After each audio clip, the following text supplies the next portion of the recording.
Bienvenue sur la chaîne Histoire qui rapproche. Ici, chaque histoire enseigne des choix qui peuvent sauver des vies. Aujourd'hui, préparez-vous pour une histoire qui va au-delà du simple conte. L'accident qui n'a jamais eu lieu. Elle parle de choix, de conséquences et du pouvoir de changer le futur. Alors, installez-vous confortablement et plongeons ensemble dans ce récit. Imaginez un chantier de construction. Le soleil tape fort, la poussière vole et le bruit des machines est incessant. C'est un environnement où chaque seconde compte, où la pression est constante. Au milieu de cette activité frénétique, nous rencontrons Carlos. C'est un travailleur expérimenté, reconnu pour sa rapidité et son efficacité. Mais Carlos a un défaut. Il vit dans l'urgence permanente. Pour lui, chaque minute gagnée est une victoire, et il est prêt à prendre des raccourcis pour y arriver. Ce jour-là, comme souvent, la cadence est infernale. Une nouvelle machine, puissante et complexe, vient d'être installée. Carlos est chargé de la calibrer. À côté de lui, sur un établi bien rangé, se trouve son équipement de protection individuelle. Un casque flambant neuf, des lunettes de sécurité et des gants renforcés. Ils sont là, à portée de main, silencieux témoins de la procédure à suivre. Mais dans l'esprit de Carlos, une petite voix lui murmure « Tu n'as pas le temps pour ça. C'est une petite tâche, rapide. » Qu'est-ce qui pourrait mal se passer? Il jette un regard agacé à l'horloge murale, qui semble se moquer de lui. Ses aiguilles avançant inexorablement, la pression du contremaître, les délais à respecter, tout conspire à lui faire oublier la prudence. Il prend sa décision. Il fera 100. Il s'approche de la machine, les mains nues, le visage exposé, et se met au travail. C'est un choix, un simple choix, qui semble anodin à cet instant, mais qui va déclencher une chaîne d'événements tragiques. Quelques secondes seulement après avoir commencé, un bruit anormal retentit, un grincement métallique, sinistre, qui déchire l'air. La machine, malmenée, se met à vibrer violemment. Carlos tente de l'arrêter, mais il est trop tard. Une gerbe d'étincelles jaillit, aveuglante, suivie d'un bruit assourdissant. Une pièce de métal, projetée à toute vitesse, le frappe. La douleur est fulgurante, insupportable. Carlos s'effondre au sol, le bruit du chantier s'éteignant autour de lui, remplacé par un sifflement aigu dans ses oreilles. Ses collègues se précipitent, leurs visages déformés par la panique. L'accident, celui qu'on croit toujours réservé aux autres, vient de se produire. En un instant, la routine s'est transformée en cauchemar. Le prix d'un mauvais choix, d'une seconde d'inattention, se révèle dans toute sa brutalité. Alors que les secours s'affairent autour de lui, la douleur physique de Carlos est immense, mais une autre douleur, plus profonde, le submerge, le regret. Chaque geste des secouristes, chaque mot d'encouragement, tout lui semble lointain.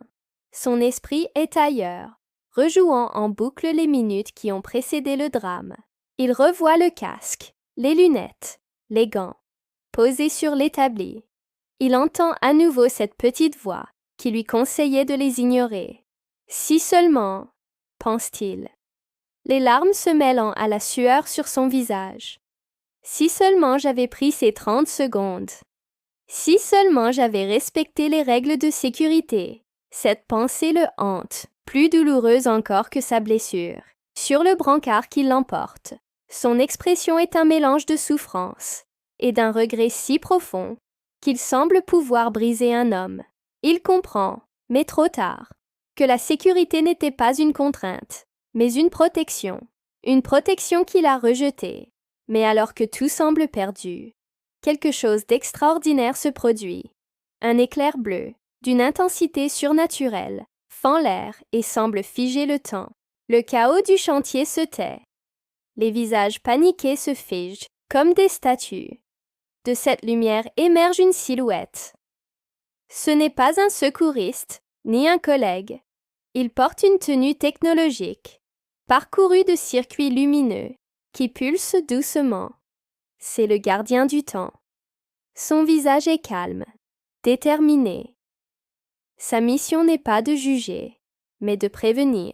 Il n'est pas venu pour punir Carlos, mais pour lui offrir une seconde chance, pour empêcher l'accident qui n'aurait jamais dû avoir lieu. D'un simple geste de la main, il tend la paume vers la scène figée, prêt à remonter le cours des événements. Avec une précision chirurgicale, le gardien du temps inverse le cours des choses. La scène se rembobine à une vitesse vertigineuse. Le brancard recule. Les collègues retournent à leur poste. La pièce de métal réintègre la machine. Et les étincelles sont aspirées dans leur source. Le temps revient à cet instant crucial, juste avant que Carlos ne prenne sa décision. Il est là, devant la machine, son regard hésitant entre l'horloge et l'équipement de sécurité. Mais cette fois, quelque chose a changé. Le gardien du temps lui montre une vision, une fenêtre sur le futur qu'il vient de vivre. Carlos se voit lui-même, au sol, blessé, le visage tordu par la douleur et le regret. Il voit la panique.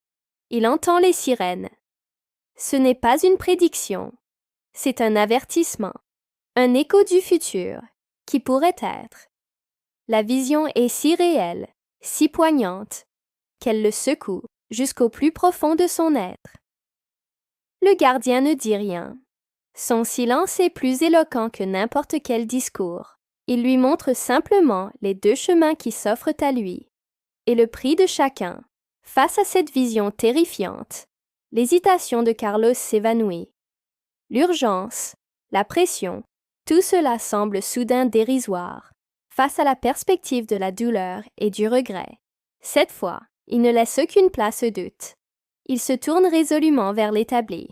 Il saisit le casque et l'ajuste fermement sur sa tête. Il enfile ses lunettes de sécurité, le plastique transparent créant une barrière protectrice devant ses yeux. Enfin, il met ses gants, sentant le matériau robuste épouser ses mains. Ce n'est plus une corvée, c'est un rituel. Un rituel qui affirme son respect pour sa propre vie. Une simple décision. Quelques gestes qui ne prennent qu'une poignée de secondes, mais qui changent absolument tout. L'environnement autour de lui semble différent, plus sûr, plus organisé. Il retourne vers la machine, cette fois avec confiance et sérénité. Il est prêt à travailler, mais pas à n'importe quel prix. La sécurité au travail n'est jamais une option. Ce n'est pas une case à cocher ou une règle à contourner. C'est une priorité absolue, un état d'esprit. L'histoire de Carlos nous montre qu'un simple choix, une décision prise en une fraction de seconde, peut faire la différence entre une journée de travail ordinaire et une tragédie. Les plus grands accidents sont souvent ceux qui n'arrivent jamais, grâce à la vigilance, à la prévention et au respect des règles.